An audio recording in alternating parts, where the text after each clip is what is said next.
Shabbat Shalom, everybody. This is Tattooed Teshuvah coming at you on January 30th, 2026. It's Friday, right before Shabbat, and I thought I would just say my ramblings and talk about stuff before the pest control guys get here. And I wanted to make this happen because the wife and I shut down our tattoo shop for the day. Again, it's January 30th, and we shut down in solidarity to stand in solidarity with the nationwide action against ICE. And I just wanted to ramble about some stuff that I've been learning and why this all pertains. And hopefully it kind of gives you some insight on what I think. Personally, I could be right, I could be wrong, I could be whatever. One of the things I learned is that as long as you're not worshiping other gods, you can't go wrong. At least that's one of the takeaways I've been getting, especially with Midrash. Anyway, the word I'm thinking about is Tzedakah, which is justice, righteousness. It along goes with the commandment of Tzedakah, which is actually one of my favorite commandments because anybody could do it. To me, it just makes my heart sing. Just some background on me. When I was a Catholic, I used to go to different homeless shelters, go to soup kitchens, and, I would go to different homeless encampments and hand out like mittens, scarves, just stuff to help people as much as I can. I gave my time, my resources, anything to help make this world just a tiny bit better. And even with Tzedakkah now, my wife and I have a little Tzedakkah box that allows us to provide what we can to provide justice for the community. Like, even with my business, I see it as a great opportunity whenever I do tattoo work that we have a donation that goes to a specific cause. Like during June, I do one for House of Kodak, which is a homeless shelter for LGBT youth and POC youth. I do during Hanukkah last year, I actually did a Tzedakah flash where 20%, if not $20, if they got one of the smaller tattoos, went to a fund that went to the Rhode Island Food Bank. I also did a food drive as well, which kind of helped with food insecurity. It's just one of those things that it's part of my daily life. It's part of my daily practice, and I always feel holier when I perform some form of justice. But there's other parts of the word as well.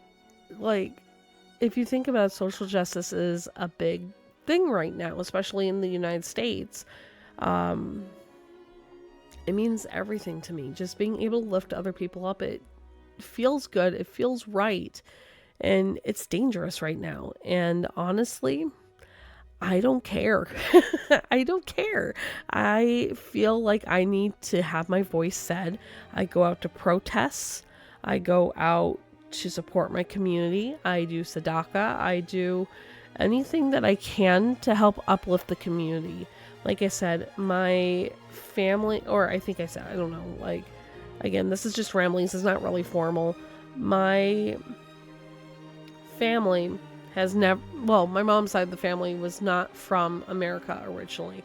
We immigrated here. My wife is an immigrant.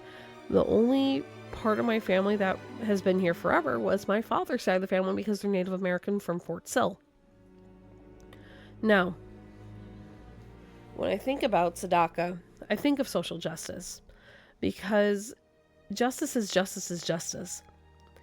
And it matters because things come about a lot historically.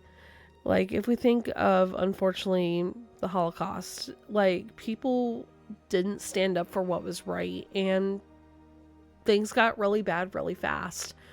And unfortunately now, people are still siding with people that are trying to hurt other people, all in the thoughts of, oh, well, but they came here illegally. No human's illegal in my eyes. Yes, there's bureaucracies, but they're going after people and killing innocent people right now. And people are still standing with them. There was a pastor that wrote a poem while he was in a concentration camp.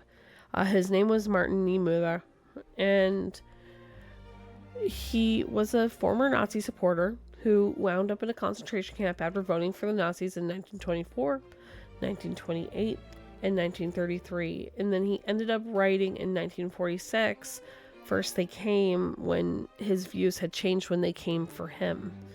And I don't think people realize that when you don't stand up for other people, they're going to come for you eventually, because no one will speak out for you. This is just something that I hold near and dear to my heart. Unfortunately, I see this in my own family. I have family members that don't care because it's not affecting them now. And it bothers me, like, wholeheartedly.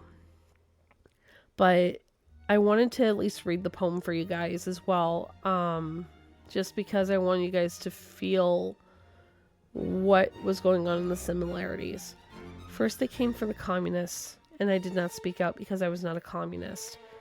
Then they came for the socialists, and I did not speak out for the socialists because I was not one. Then they came for the trade unionists, and I did not speak out because I was not a trade unionist. Then they came for the Jews, and I did not speak out because I was not a Jew. Then they came for me, and there was no one left to speak out for me. There is a modern day one that has come out. I thought it was fantastic. I just can't seem to find it right now. But there was one that it brought it into the modern times.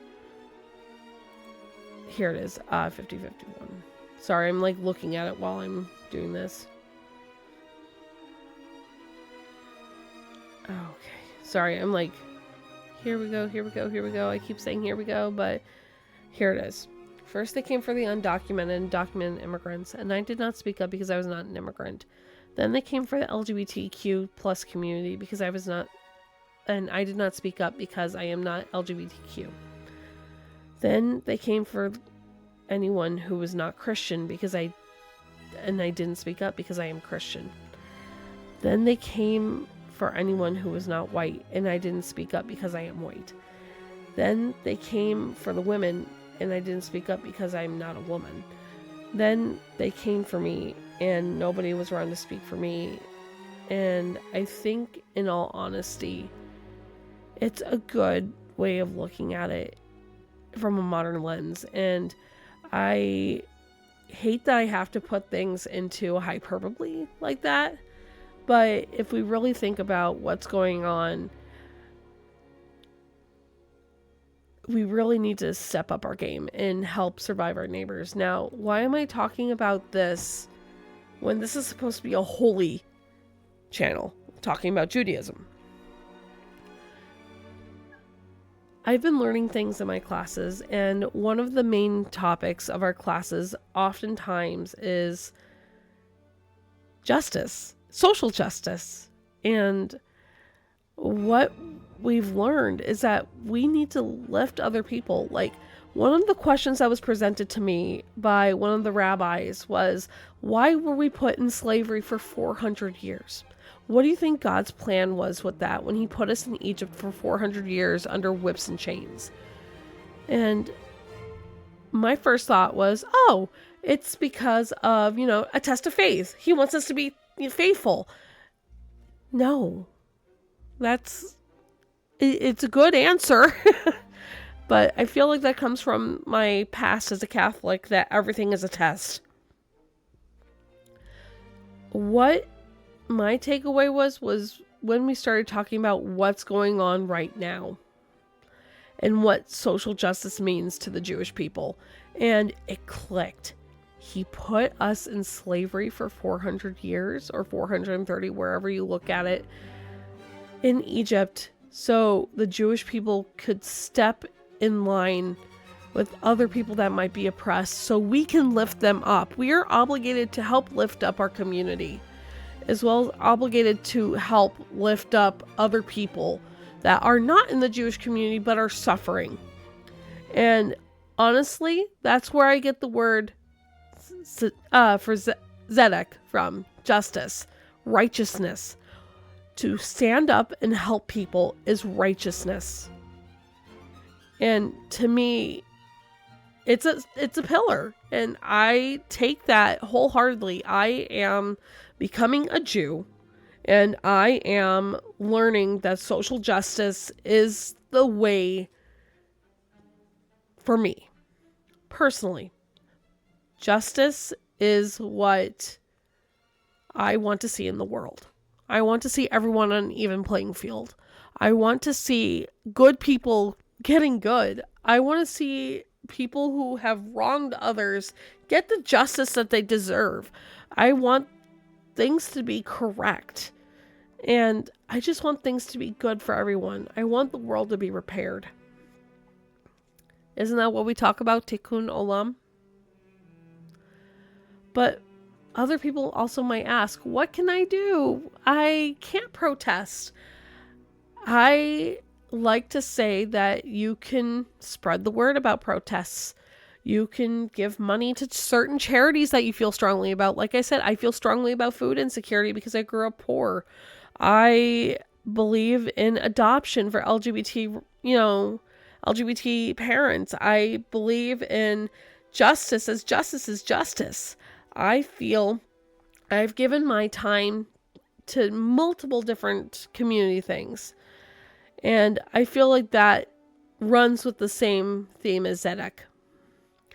I would say to someone who has a hard time with giving money, give your time. If you can't protest, that's fine. Share the words. Speak out online. Give to food banks. Give your time to food banks. Do what you can to make this world a place that you want to live in, that you want your kids to live in. We only got one world and one life. Let's make it the best that we can. And, it's funny. Now that I'm thinking this is totally unscripted too. When I was a kid, I had a high school teacher, Dr. Buswell, who told me two things are certain in this world. You die and you pay taxes. Try to make the world the best of it and try to make the world better going out than when you came into it. And that has stuck with me ever since I was a little kid, or since I was high school. And I think that's also what's forming my opinion on all of this now. But anyway, that's my ramblings for this Friday. Again, Shabbat Shalom, my friends. And I want to hear from you. What are your comments, your thoughts? And I hope you have a peaceful rest time. Remember, stay safe, stay sound, and be you. I'll talk to you guys later.